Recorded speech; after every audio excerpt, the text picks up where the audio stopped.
Welcome back to SoulBack. This is the R&B podcast. Kyle here, back with Tom and Ed. We took a week off, but we're back and we're fired up. You two are always fired up these days.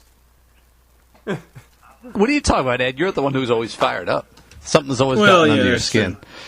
True. Well, I will say that I stay perpetually fired up, but you two lately have been on one, so we got 3 fire ants up in this piece. You know, everyone's been in such a battle mode recently, so it was time to get together and not have any fighting going on. It's just the love of R&B. These R&B battles actually have been great for the genre, but I'll let you guys debate on that in a bit. But I have a little battle of my own. Who's ready for some R&B trivia? Oh, we're just starting out with this? We're starting out with a bang, guys. Okay. So, guys, we love our late 90s, early 2000s era, right? The Y2K era. Uh-huh. And I mean, Ed, minus some Bow Wow. Okay. Calm down. And Ed, we love the ladies, right? Yeah. And Tom loves the ladies, too. And we want to show love to the ladies. So, the R&B trivia for today. I'm going to name an R&B album that came out in that era from a female artist, and you're going to give me the album title.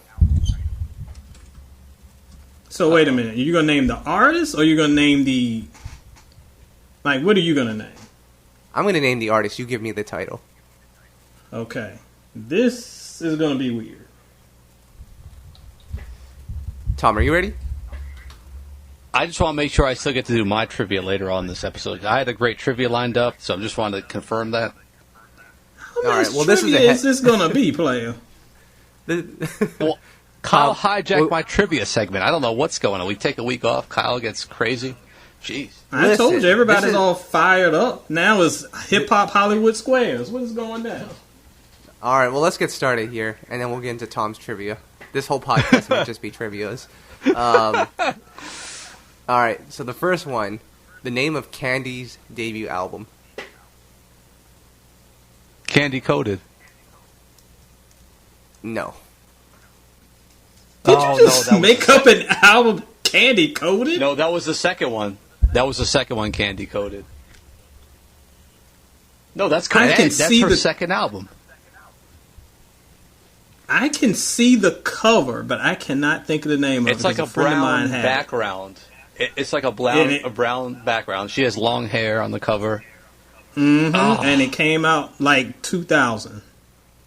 It wasn't just called Candy? I remember the single, Don't Think I'm Not. Yeah, remember Don't Think I'm Not. Ed? Yeah. Yep. No question. I remember that. But what is it called? So, Hey Candy. Hey Candy. Hey, you're right. Correct. No, but Candy Coated was the second album. It came out in, I think, like 2011, if I remember correctly. Yeah, that dropped... Well, I wasn't with you guys yet. It was like not long after I moved to Birmingham. So I remember that one, but I knew that wasn't the first one. All right. So no one gets a point for that one. The next one will be Ed's nemesis, Blue Cantrell. What is the album title for her debut? Oh, you know I know this one. Tom, you want to weigh in? I actually have no idea. All I know is we interviewed her, must have been about 5-6 years ago now, and she told us in that interview she was going right back to the top of the charts. I bet she did. We're still waiting on that moment to occur. Oh, Blue. The beef is over. There's no Blue beef, Kyle. And I actually like this album a lot. It's called So Blue.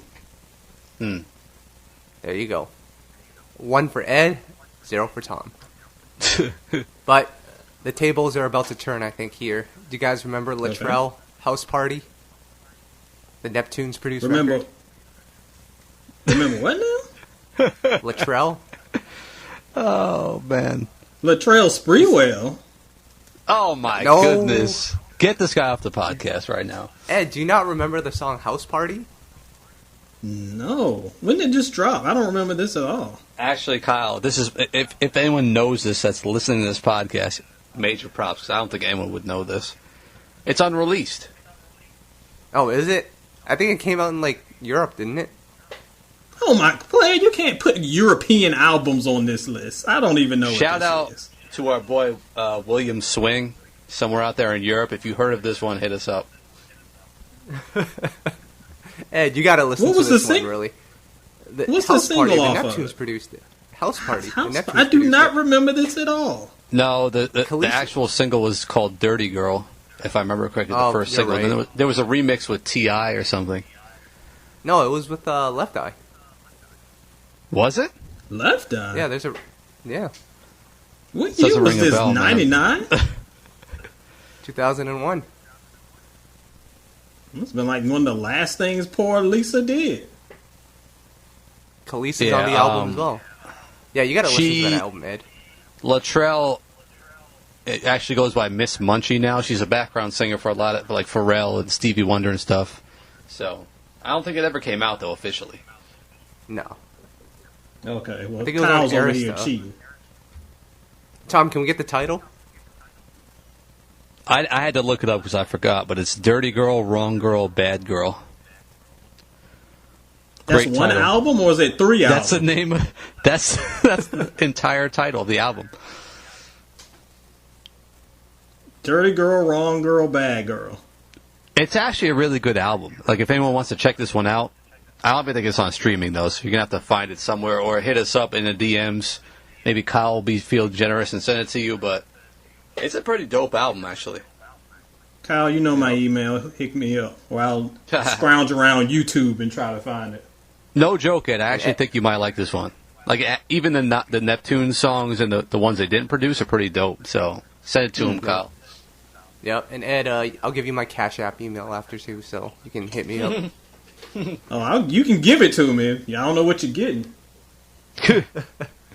All right, the next one we have, a female R&B group. I just interviewed one of the members earlier today, and I've unlocked the code on why Jadakiss pronounces their name wrong, but what is the debut album title from Isyss?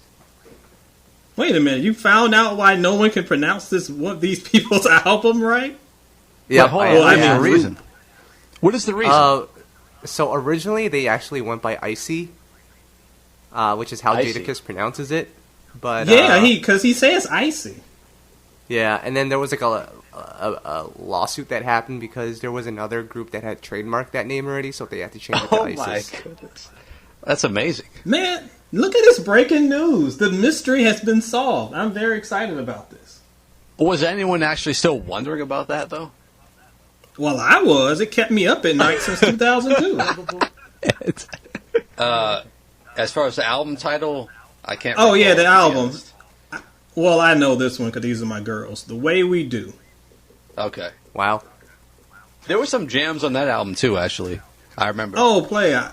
I have said many times, I really thought that these girls were going to be, not to say that they were going to be as massive as Beyonce, but I thought that they were going to be kind of like the next girl group that was going to kind of make waves in the early 2000s.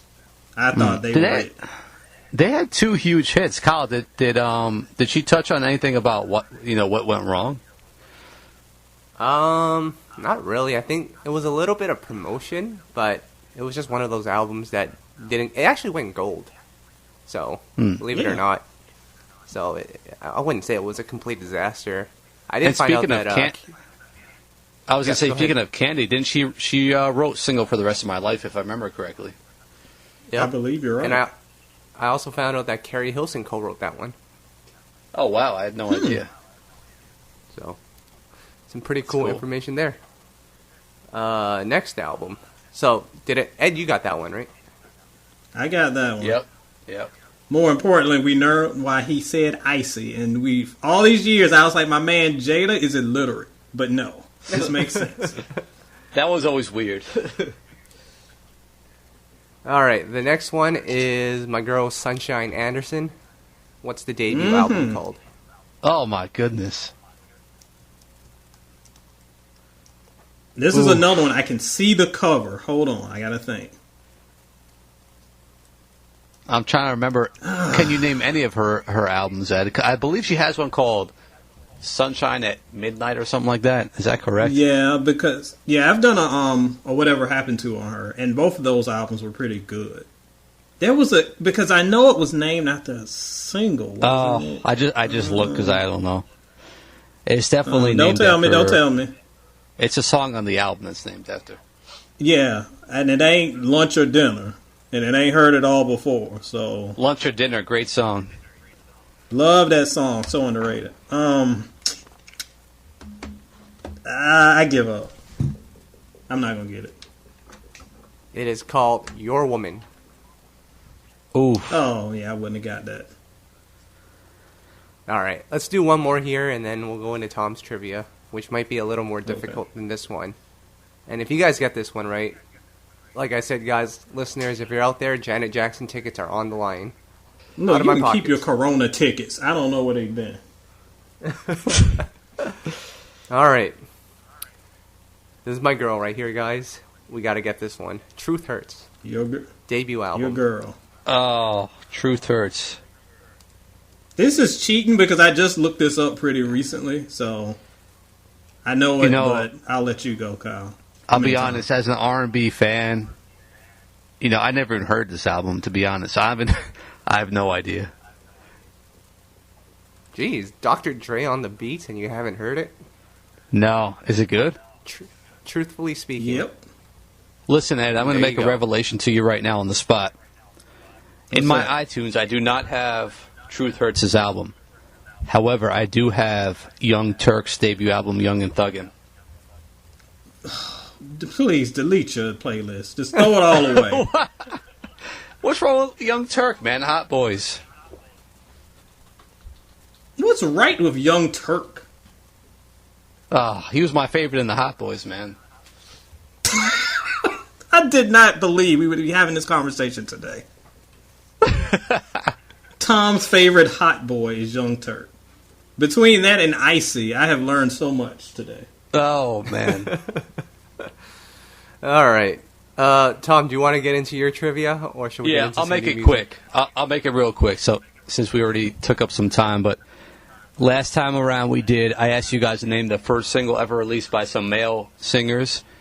Let's do the female version right now. Let's just go rapid fire mode. Whoever of you two can answer first, just shoot out the answer. Number one is Kelly Price. Come on, player. My favorite. Friend of mine. Kyle, do you confirm that? I think so, yeah. That sounds about right. All right, that's correct. Number two, all right, we're going with Kelly Rowland. Stoll. Go ahead. It's gotta be Stoll. He's correct. Yep. Yep. I actually like that song. I did too. Mm-hmm. Her debut was actually really good. That's another. Mm-hmm. What was the song that came after the Nelly song? I like that song too. I liked everything but the Nelly song. I don't remember. We'll have the trivia for the third single later on. We're going to go with KiKi Wyatt. Oh, another one. You know it? Nothing in this world. According to Wikipedia, that's incorrect. It was Used to Love. Oh, crap, you're right. That was the first one. Nothing was the world. That was the second one. Good one, right, Wikipedia. Right. You got me. Two left. Too. Kyle, you should get this next one. It is Jasmine Sullivan. Ooh. Oh, this is easy. Need You Bad. That's correct. Mm-hmm. All right, you got it. And final one, Ed, you should get this one. Jill Scott. What's the song when she's walking down the street? Yes, that's the one. You know what I mean. Getting in the way. She's walking down, getting in the way. She gonna put on some Vaseline. She ripped the wig off some girl's head and threw it in the street. Oh, we were ratchet even in 2000. What a time. Good times. And that wraps it up. Good job, guys. Got me on the KiKi, but that was a good one. All right. Ed, you got to go check out Latrell, but while you do that, Let's talk about these R&B battles that have been happening. Because I gotta admit, when they were first happening, when Swizz and Timbaland did it, I didn't understand what was going on. And then I actually tuned in for Sean Garrett and The Dream. They had their battle. And Sean Garrett was going off the rails, but it was actually quite entertaining. And I started to see why everyone was so intrigued by it. Neo and Johnta did theirs, and I thought that was great for Johnta. Really gave everyone an opportunity to see the work that he's done behind the scenes. And then what else happened? I think there were a couple more. A Lil Jon and T-Pain, that was a party in itself. But overall, what did you guys think about these battles and the concept behind it? Because it seems like a lot of people have tuned in. Well, I will have to say, you have to take my music fan card. I have not seen one battle at all. Because your boy's out here trying to not only keep R&B alive, but keep humans alive. So I have not been able to see anything. However, I think these battles are very good. And we talked about this on the last podcast, even when Kyle and you were kind of like, I don't see what the big deal is. But not only are these great ways to just entertain folks, but this is a way for some of our favorite artists to really get a chance to shine. You look at when you look at who did Austin battle? I'm blanking. Johnta and Neo. Yes, Neo. There were so many people that were like, "Oh, Neo's gonna kill him." I don't even know that guy. Well, wait until he broke out that catalog. They learned very quickly, and this is an opportunity just for us to celebrate so many of the kind of unsung pens and unsung voices that are behind some of the biggest hits that we've enjoyed for the past 10 or 20 years. So I love that. I love the feel that the way these battles were set up, you really feel like you're watching two people in an intimate setting in their homes, watching them just have fun, and you're part of the party. You really feel part of the experience. So I get it. I love it, and I love that some of these underrated artists or artists that haven't gotten the shine that they have in the past 5 or 10 years get a little bit of love. Tom, what are your thoughts? So I haven't watched any of these battles. I probably never will. Not because I don't think they're good. And I get what it is saying, but man, I'm just so disappointed, guys. Why did it take a pandemic for these artists to come together and get creative and do things like this, and then we start celebrating these artists for, their talents and what they've done? Like, why does it take that for this to happen? I mean, we're out here celebrating these artists every week. Why is there no one else doing the same thing? Like, I'm just so disappointed that it had to come to this.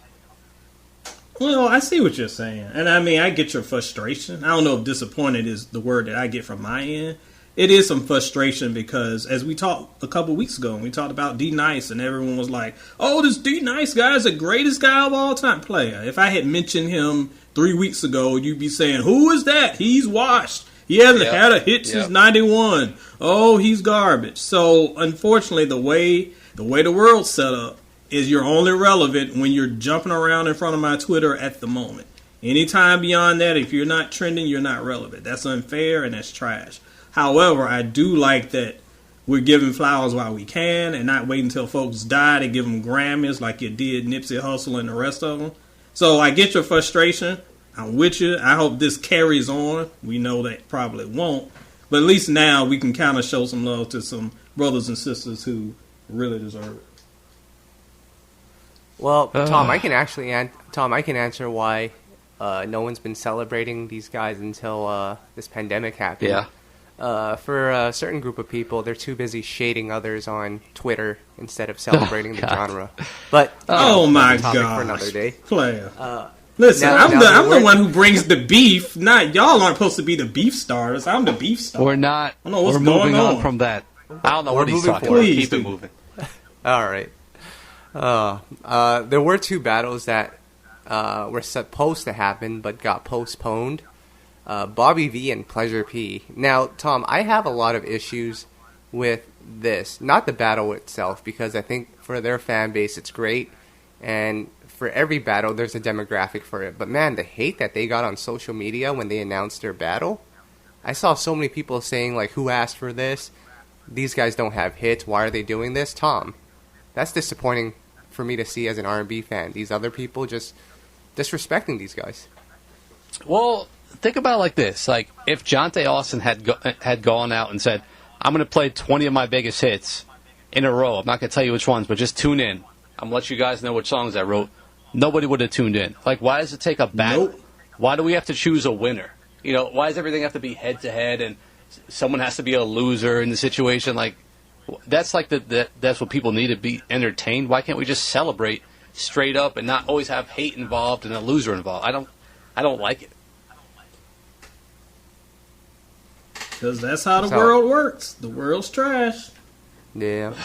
But, Ed, the battle that everyone was anticipating was Teddy Riley versus Babyface, which is a conversation an R&B head has like every week with their buddies. We were going to see it live on Instagram, and then Teddy Riley pulled the plug on it and said, I want to do it on my own app so I can make money off of it.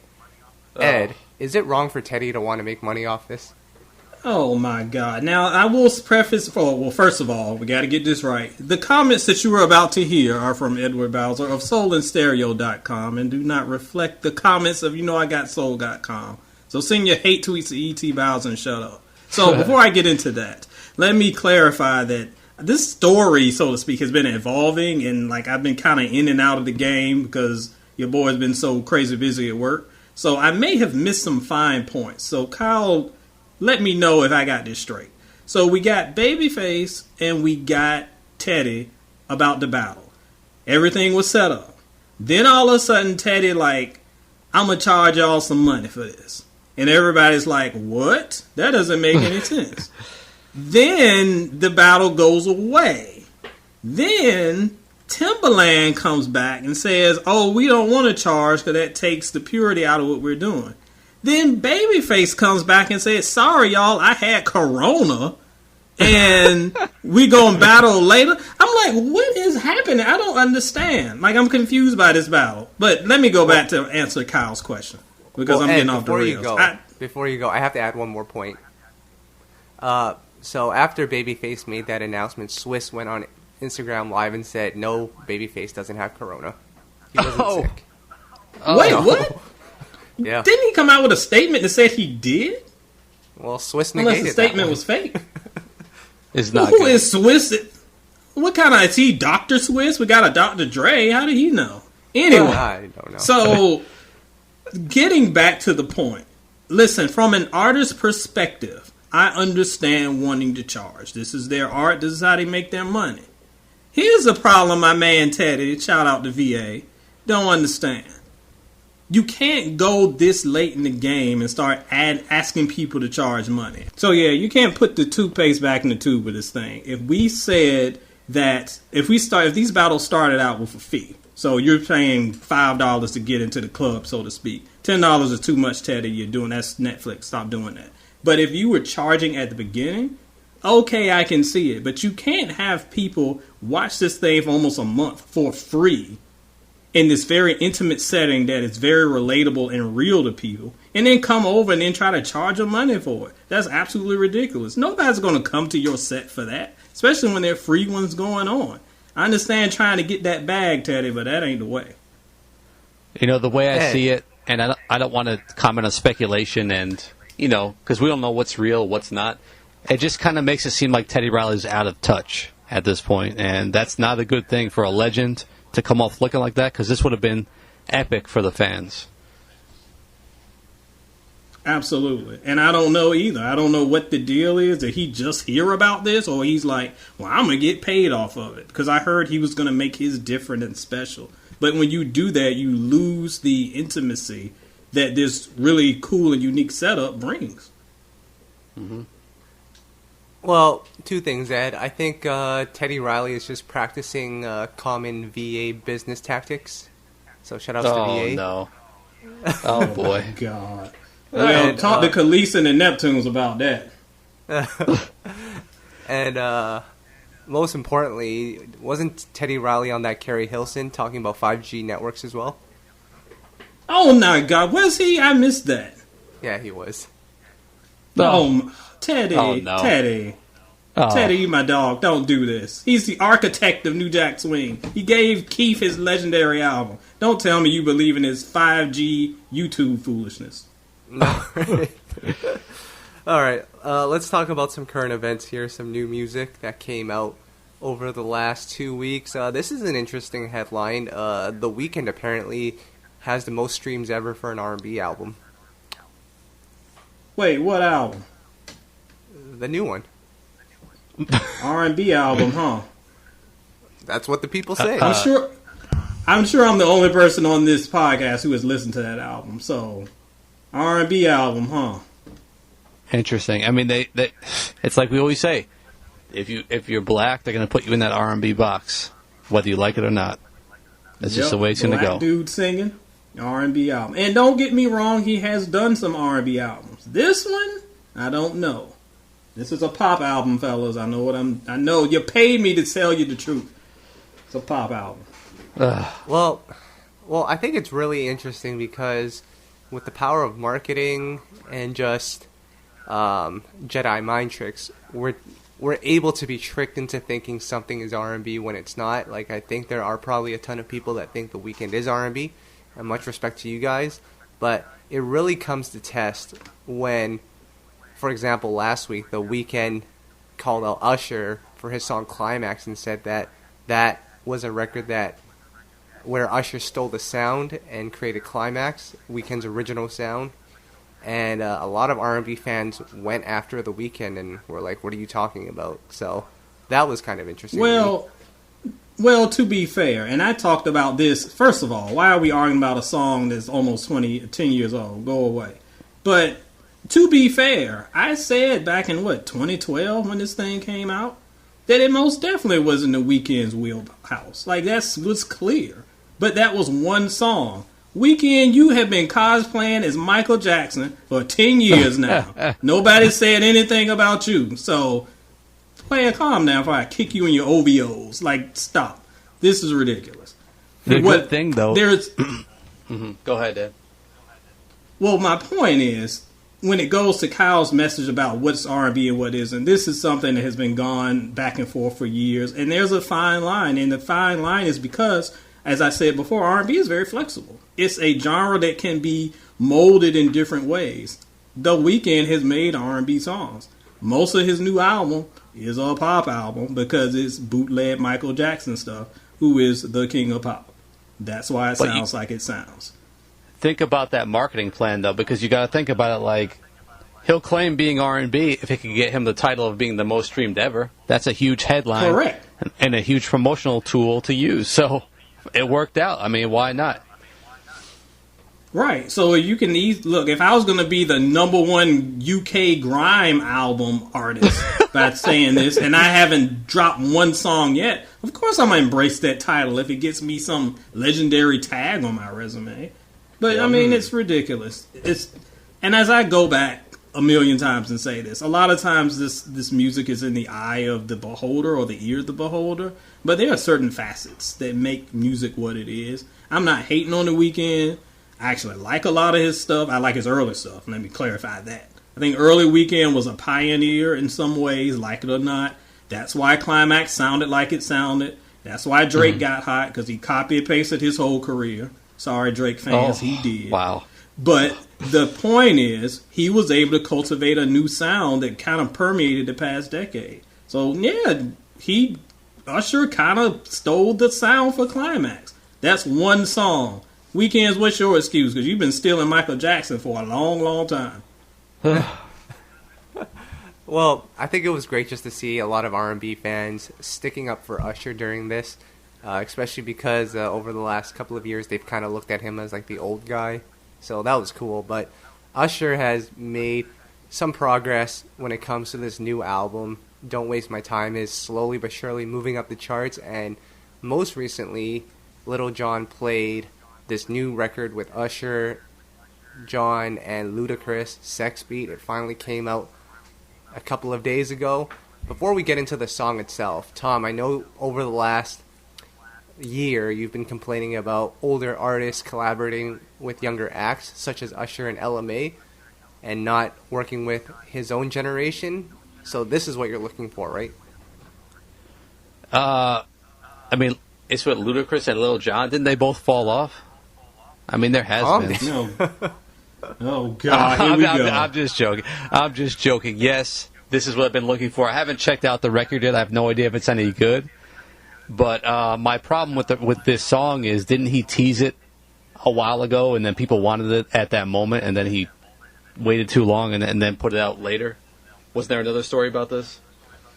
Yep, that's what I remember. It was rumored for a long time. Yep, yeah, because we had talked about it, I want to say about a year ago, because Lil Jon tweeted out, me, Usher, and Luda are doing it again, and then it kind of, that conversation died off, and then T-Pain and Lil Jon was 2 weeks ago now, I think. And John played the snippet, everyone was going nuts. I think it was like floating on our Twitter for a whole day, and then it just died, and then Usher was like, well, here's the song. No, Usher was like, oh, should I put this out? Like, teasing people. And then the hype died down, and then a week later he puts it out. Like, come on, capture. It should have been online immediately after Lil Jon played it on his battle. Come on. Yeah, I didn't know if there were any kind of label hoops to jump through or what, but that was kind of weird how everybody was hyped. Because, again, I didn't see the battle, but everybody was talking about this one song. And then I heard the snippet of the song, and I did hear the full version. I like the song okay. It's not Lovers and Friends great, but it's a decent album cut. I don't even know if it feels like a single to me, but I can understand why people like it. It's nostalgic without feeling too dusty.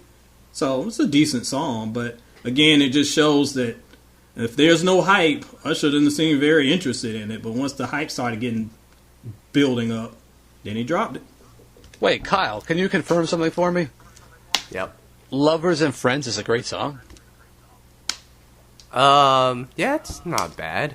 Lil Jon's part is questionable, but Ed seems to I would like say it. it's solid. It's not like a standout in my opinion. No, it's not a mind blowing song, but it's fine. Calm down. I did not say it was belong from the songs in the key of life. I said it was a good song. Jeez. You got Lil Jon singing on that song. Come on. Oh no, I didn't say that Lil Jon had pristine vocals. His little short everything can go away. But no, the song is fine. Good Lord. All right. Yeah, I listened to SexBeat as well. It's actually a pretty solid song. The only complaint I have is that Luda's verse is so long that by the time we get to Usher, because there's that like 1 minute piano intro in the beginning, so by the time we get to Usher, it's like 3 minutes into the song, and I feel like that kind of takes away from the momentum. But all in all, I think it's a great song, and I think, again, it's a great sign that Usher has more to come with this upcoming album. So I'm looking forward to it. I didn't mind kind of Luda's longer voice, because it didn't feel like an Usher song featuring those two guys. It felt like a Ludacris and Usher song, so it seemed kind of balanced to me. I get what you're saying. He did have kind of a split verse, so it didn't bother me. And Kyle, you just interviewed Johnta Austin and B. Cox, who both worked on Usher's album, and I did notice that you really weren't able to get much out of them in terms of what to expect. When we could expect the album, it was almost political. Yeah, honestly, I don't think they know. I don't think anyone really knows right now. I don't think Usher even knows if or when he's gonna put it out. I think he will at some point, but we will just have to see. I think this quarantine thing has really set everything back. Yeah. So we'll have to see. But a couple more projects I want to talk about here. Shawn Stockman, Boyz II Men, his solo debut album, Foreword, is finally out. Tom, I have a big issue with the song title. Or not the song title? The album title. Oh, it's misspelled, right? It's confusing. Well, I didn't understand because, like, it's spelled forward. Wait, how do you spell it? There's like forward. There's two ways to spell forward, right? Well, he's spelling it. He's not spelling it like walking forward. He's spelling it like a forward, as into like when you read a book, the little introduction part, where usually they have like some famous person write it. That's the forward. Yeah, but our autocorrect made it forward with an A in our WordPress. You know, when we're writing the article, so. You know, we misspelled it at first because we didn't catch that. Well, you're right. When I wrote my review, it kept trying to make it the other forward, and I'm like, no, it's the book forward. So it's not misspelled. It's just not the common form. Well, Tom, this just confirms you and I don't read books. That's Basically. true, actually. I mean, yeah, that's confirmed. Grab a book, you weirdos. All right. But Ed, this album right here, you had a chance to review it, and I thought it was a really solid, R&B album. Had some standouts, but more importantly, it didn't have any songs that were offensive or bad. It was just a solid R&B album. Exactly. You can go to soulandstereo.com right now and see the review for that. But that's what my biggest takeaway was. Now, first of all, if you heard his EP from a couple years ago, pretty much this album is half EP and maybe 4 or 5 new songs. So if you've heard the EP, you know kind of the score, where this is going. But yeah, no weak songs here. Like, everything here is solid. And for the most part, and I said this in my review, I know there'll be some younger fans who might be like, oh, it's boring, no turn up. But what Shawn did, and I appreciate it, it was a very no frills, and I say this as a compliment, no frills, straightforward R&B. He did what he does. He came to do what he did. He didn't go and pretend to be somebody else. There's no outrageous sampling, no ridiculous beats, no out-of-place features. This is just him doing what he does and has been doing for 25 years. So I appreciate it. And one of my favorites of the year so far. Pretty solid across the board. And I'll just add, I haven't checked it out yet. Shout out to our boy Tim Kelly, producer, who produced a bunch of the songs on there. But when you interviewed him, Kyle, Shawn Stockman, he mentioned he was just trying to make a quality R&B album that people could have on in their home, while they're cooking food and enjoying time with family. And I really feel like that's what R&B, especially fans of the traditional sound of the genre, were looking for. So I give him props for putting out a project that, is what people have been asking for. Yeah, that was his goal. That brother succeeded, because that's the perfect description of what this album is. You turn it on, you put it on, it's in the background, it's great music. There's nothing that you're gonna crash a car to, but it's just good, pure R&B. And he also, in the interview, said that he does follow us and read everything we post on social media and listen to our podcasts. So, Ed, all that tank slandering, we might want to be careful now. Yeah. What's that have to do with Shawn Stockman? That's his boy. They have songs together. Well, some of my boys... Well, calm down. Go to E.T. Bowser on Twitter if you want me to continue to finish that sentence. Oh, boy. Well, I'm just kidding. Shawn doesn't listen to our podcast. Or at least I don't think he does. But Tom is going to be interviewing Tank next week. I know a lot of people have been asking for you to do it, Ed, but do you want to do it? No. I think it would be best for everyone for me not to do that one. All right. That would be actually pretty amazing. I'd have to get my popcorn ready for that one, but no. I'm going to interview Tank. I'm going to keep it real with him and celebrate him like we always do on the show. I'll be honest with him about how I felt about his music over the past few albums. But I'm not going to come at him Ed style and just, drum kick him in the head for releasing what he's released. All right. Well, listen, you can give him my number. We can have a good conversation. Your boy never tells a lie. I don't slander just for entertainment. I just will go for the truth. All right. Just remind people who was speaking just now. Yes, that was E.T. Bowser over at soulandstereo.com. Hit me up on Twitter, including our good friend, Mr. Durrell. There we go. There you go. New EP, While You Wait, is fire, by the way. Go check that out. More albums to talk about. Ed, more albums to talk about. Quickly here, Kiana Lede, new artist. Ed, you and I went back and forth on this one. Initially, when I listened to it, I thought it was just okay. I'm kind of sick and tired of the 2-minute records. But you really liked it, so I went back and listened to it. And you know what? It's not bad. It's not I'm gonna bad say at all. It was solid. I thought it was very good. Another one that's really kind of stuck with me over the past couple of weeks. The reason why I really like this album, now we know a lot of us kind of have followed her career for a while. She's kind of put out some EPs and things in the past. The reason why I'm excited about this one is it really feels like an album that can be a breakout. One that can really elevate her. She's got some great sampling. She's got some great sensibilities when it comes to the fundamentals of R&B, but it sounds like a current album. And to Kyle's point, yeah, there's some short songs. Yeah, she does a little bit of that rap singing here and there. But it's not oppressive, because whereas some artists like to have these 2-minute songs and it sounds like they actually put it together in 2 minutes, her songs have maybe a shorter runtime, but they're still fulfilling there. I really think that KiKi is one of the stronger albums that I've heard. I mean, it's just April, but one of the ones that has really stuck with me in the past couple months. I really like it, and I think that it could be a springboard for her. Tom? You know what this reminds me of, guys? Yep. How the major labels think when they use payola to get songs on the radio. Oh, if we just force people to listen to something enough times, eventually they'll get it and start liking it. That's what happened to you, Kyle. Maybe. Ed told you to listen to something, you listened to it enough times, and you started liking it.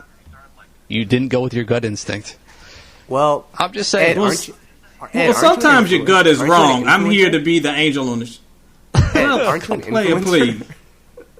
An influencer? I have not gotten my check from Instagram yet to claim that I'm an influencer. So I'm a fake influencer. All right. Well, that's true. Fake influencer Ed Bowser. Put it on my resume. Kiana did say something that was really interesting. She tweeted out, "I'm sick and tired of being interviewed by people that don't know me and ask dumb questions. Do your research." Tom, what outlet are they speaking about? Because we didn't interview her. I tried interviewing her. Her management team never got back to me.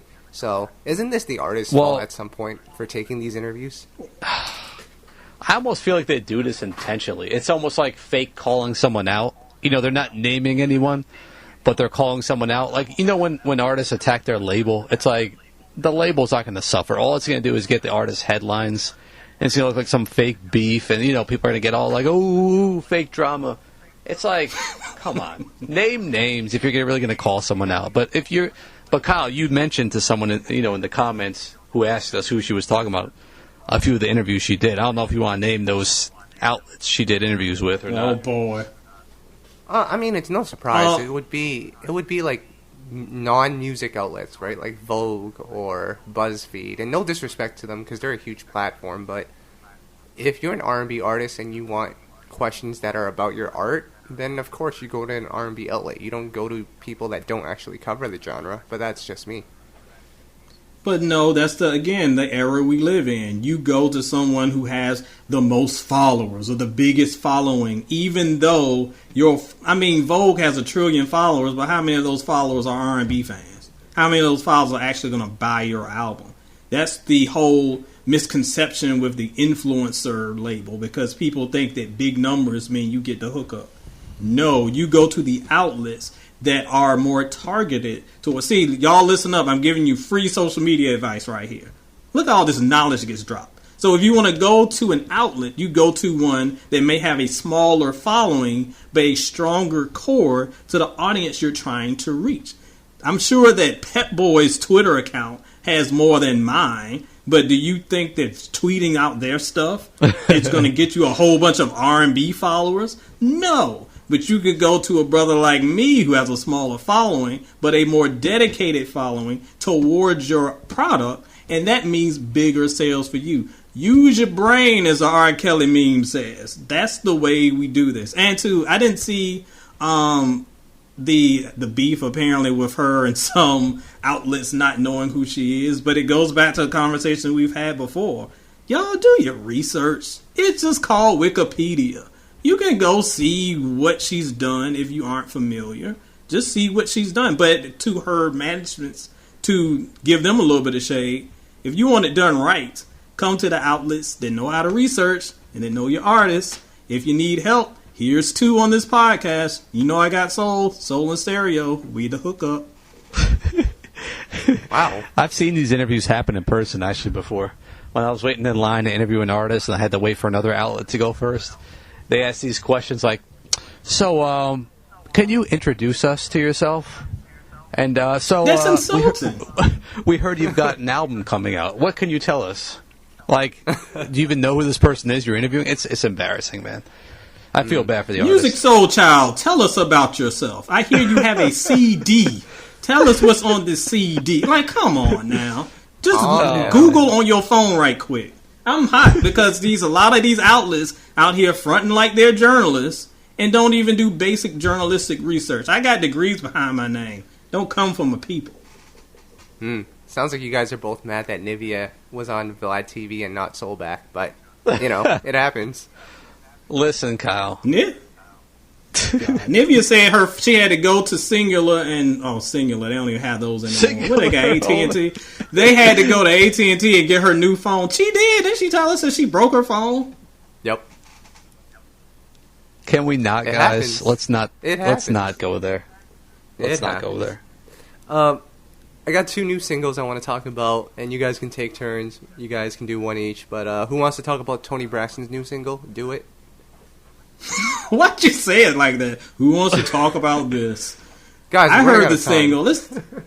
It's true. We're running out. You were right. We were on one today. I did hear the new single. I thought it was solid. A lot of people, especially in the Cypher, were really big fans of this one.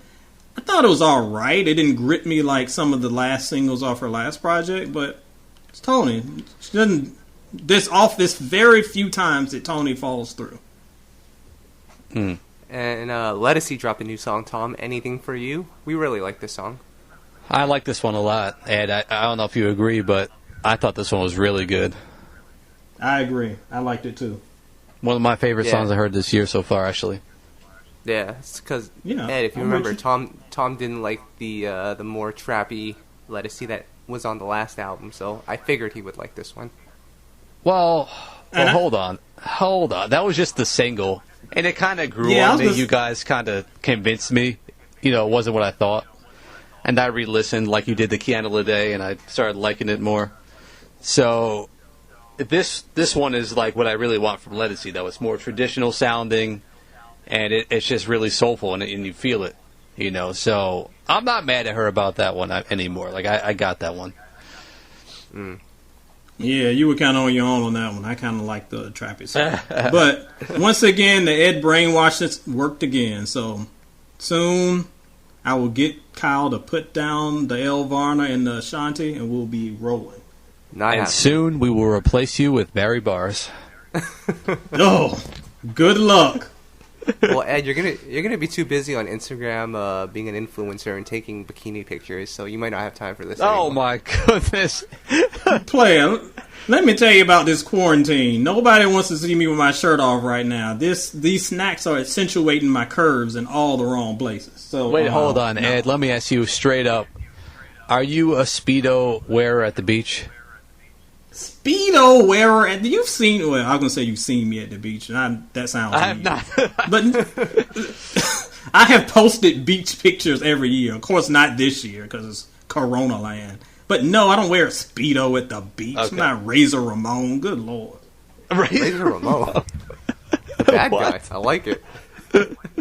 All right, we'll keep you around then. You're cool. All right. Ugh. Shoutouts to Speedos. I'll take the sponsor. We like shameless plugs, guys.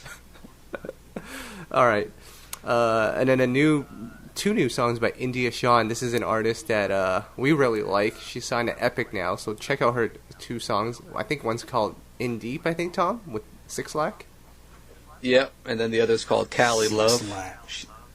6 Lack. Yep. Kyle's boy. India's one of my favorite. Well, it used to be independent R&B acts. Now she's signed, so go check out her music. She was on the road with Anderson .Paak for like a year or 2, so love her. Shout out to India. But let's talk about this one. I'll check it out. Yo, you got check it out. I love her voice. But we got to talk about this new feature that Ed did, or new post. This was Amerie's discography from top to bottom. And you even included some mixtapes in there. And Tom, I think we were going to do something similar to this. Well, we were doing her best songs. Ed ranked her album, so it was on a similar vein. But I'll let Ed give us like the high-level recap. I know we're almost out of time, so give us a rundown of what you had all in there.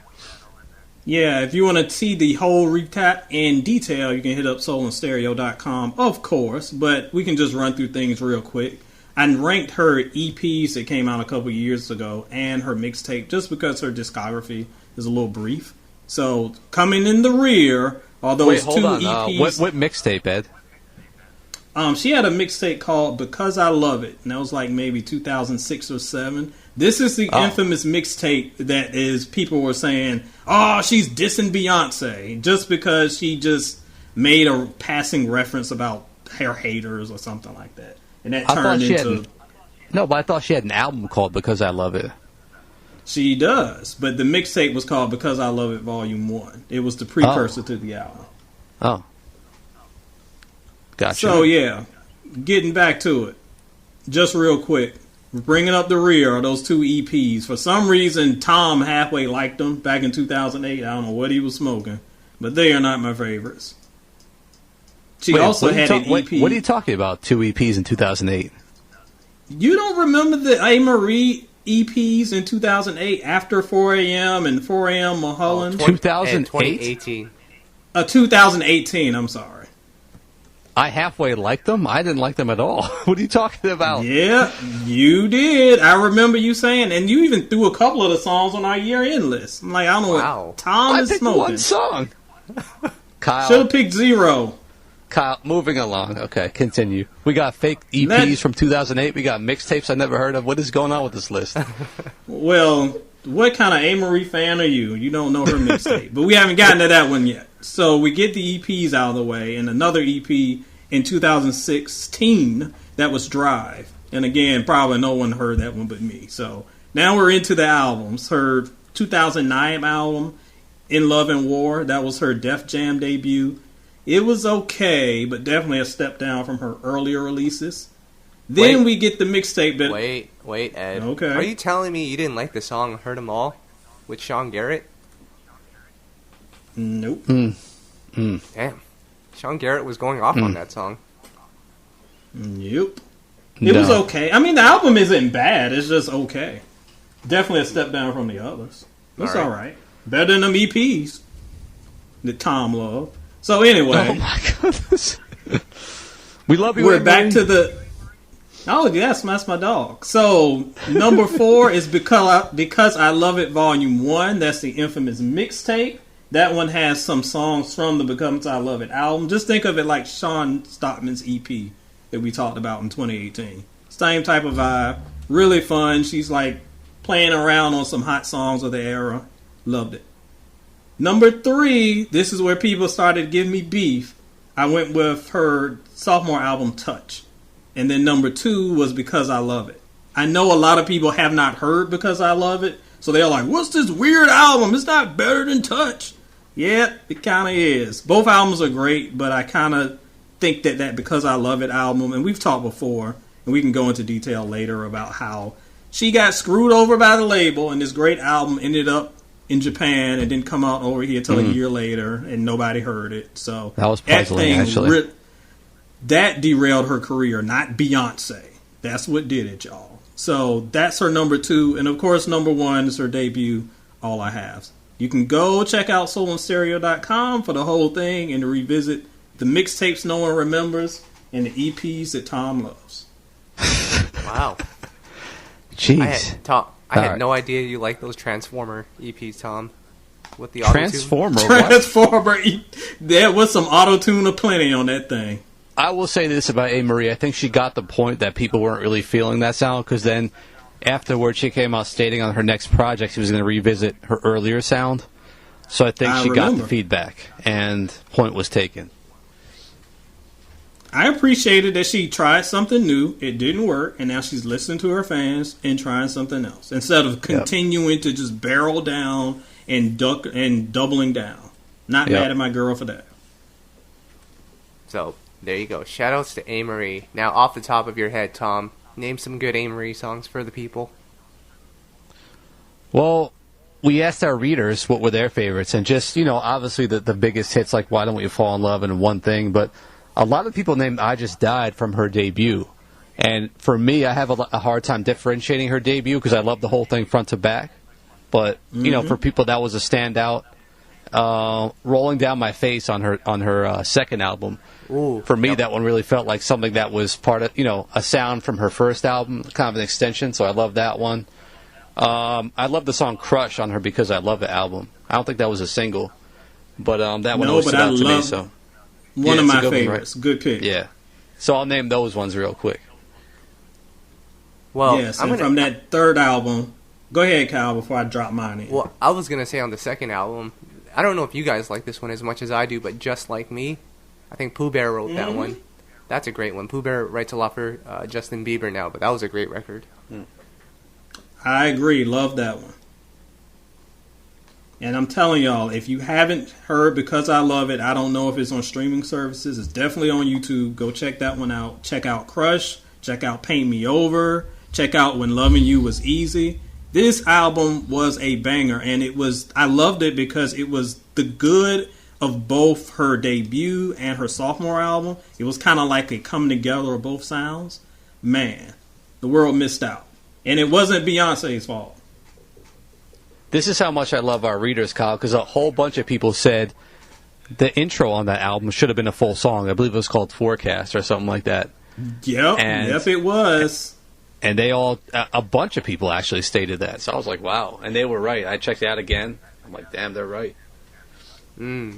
I love our listeners because they know good music. I love it. Yep. Anybody I can nerd out about with unreleased Amerie albums. Exactly. It's my type of people. Exactly.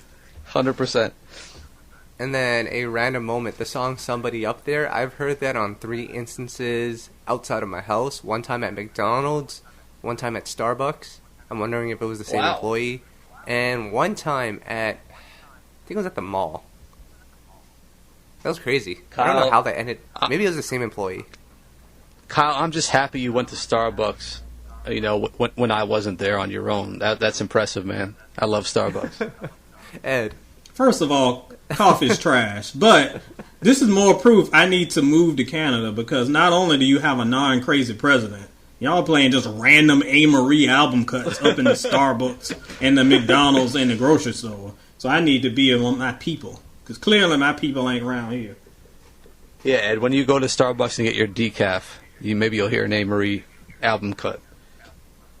The only thing I'm going to get at Starbucks is something to throw in the trash. Well, I like their pastries. I like their little pastry stuff. Coffee is disgusting. Pastries? What's a pastry? Yes. First you didn't know what a forward was, now you don't know what a pastry is. The little muffins in the glass. Is that like a croissant or something? That is a pastry. It's all of it. Yes, it's all of it. I don't need that, man. That's fat boy stuff right there. No. Fat boy. I'm pretty sure Starbucks doesn't have grilled chickens on them. I'm sorry. Shout out to our boy Smokey, who's always on that fat boy stuff, right, Kyle? Yep. Oh my God. Shout outs to Smoke. I needed this podcast after this long week. I will give you guys that. Can we give a play of please really quickly here? Certainly. Is it Teddy Riley or we are done enough? No, let's not. You can't mess with legends like that. We're leaving Teddy Riley out of this. Can we give a play of please to anybody that's not checking out this new content that all of us are putting out during this quarantine? Ed, with your reviews, your head-to-head with Ed. I know you just mentioned that Chris Brown was a legend. We'll talk about that later, Ed, but we just want to give a play of please to anybody that's not checking out our great interviews, Ed's great content, because this is the time to be doing that. Exactly. And it's... Go ahead, Tom. I love your head-to-heads, Ed, man. I really respect what you're doing with those. Appreciate that. Like, that's one thing that it was just like a whim between me and one of our contributors. Shout out my man Alex. We just literally came up with a concept over like a conversation, and it's been one of the more popular features recently. So we got more to come. Check it out. And you guys are killing the Instagram game with the interviews. This is the perfect time to catch people and get people caught up on some of their faves. So good for you for doing it. Forget the haters. Y'all are locking the game down. Ed, I just have one request, man. If you can get time, I know you have no time at this point, but I love those Whatever Happened To articles, man. If you can get some of those going when you have time, those are some of my favorites, too. It's definitely on the list. Them things take forever to research, but yep, that's on my list. Don't worry, I got you.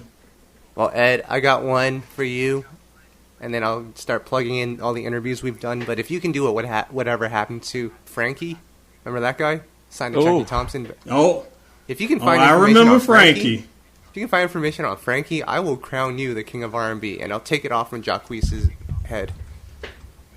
Well, that needs to be taken off his head anyway, along with a mountain of dandruff or whatever he's got going on. But Frankie, I mean, that brother in the witness protection program, I haven't heard from him in, 2000 something? No, didn't he, you talking about Frankie J? No, not Frankie J. Frankie from 97. I don't know who that is, man. Oh, you know who that is. Actually, I'm messing with you guys. I've heard about this legendary album. I'm ashamed to say I've never fully listened to it, but I really have not. I've never heard. I have not heard of this guy other than that album. It's almost like a cult classic, and the guy is just—he must be out there somewhere. Chucky Thompson, 112, Faith Evans, all on one album writing for this guy, and then he just vanishes off the face of the earth. Ed, you got to do your homework and find out what happened to him. I've got to find them because I haven't heard that album in forever, but I remember hearing it once. Because this is like this secret album that like everybody's like, there's this 5-star album from this guy that you haven't heard of. I don't remember it being 5 stars, but good Lord, it is good. I'm sure there's some listeners to this podcast that will chime in and concur. But yeah, Frankie was that dude, and no one knows where he is. Now I got to do my research. Yep. Well, luckily, the full album is on YouTube, because it's definitely not on other stream. It's not on Spotify or anything like that. But look it up on YouTube. So. My Heart Belongs to You. It's the full album's on there if you want to check it out again. Yep. And then in terms of we've been doing a lot on Instagram Live. We've been pretty much interviewing everyone under the moon. I just did like a 2-hour interview with B. Cox. Tommy did like RL, Tony Sunshine. The list goes on and on. I would hate to miss out on anyone, so I'm just going to say go check out our Instagram, our YouTube, our Twitter, everything. We've got so many interviews coming up, including one with Tank and Ed. So we're ready. Oh, what? I'm just kidding. No. I got to check out the homie Tony Sunshine. I totally missed that one. And shout out my boy Travis Cherry, because I know he was on one of the interviews as well. It seems like every time you grab that guy, I'm always like out of pocket, so we got to get him on the podcast one day. Ed, Travis Cherry was begging for you to come on the line too. True story. I'm actually serious. He would love to come back on the podcast and have a fun time with us. Yeah, getting him in the house, it will be one for the ages. And shout out to Travis Cherry real quick, because that's a real cool dude. Like, he's actually really just striving to provide quality traditional R&B music. He doesn't care about the trendier sounds. So, like, there's not many producers, I feel like, who are in that mindset. So I always got to shout that dude out. Yep. Always. That man working with Tony Terry. Good Lord, I can't wait. So I think that's it for this week. I'm going to give one more play, please, since we're on the topic of Instagram Live. Guys, if you're driving, do not be on Instagram Live. That's dangerous. Oh, my God. Thank you. I see Sean Garrett on Instagram Live driving all the time. Where are people even going these days? You're supposed to be quarantined and shelter in place. Stay in the house.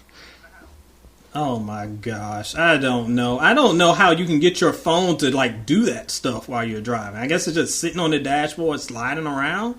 Like, just drive. You aren't that important. Just wait till you stop. So that's it for this week. We'll be back next week with another episode. Continue to check out the content. And let's not shade people anymore. Let's just keep it forward, like that Shawn Stockman album title. Man, I just came up with that off the top of my head. That's impressive. But let's just keep this R&B thing going. Thing going. Thing going. Thing going. Thing going. Thing going. Thing going.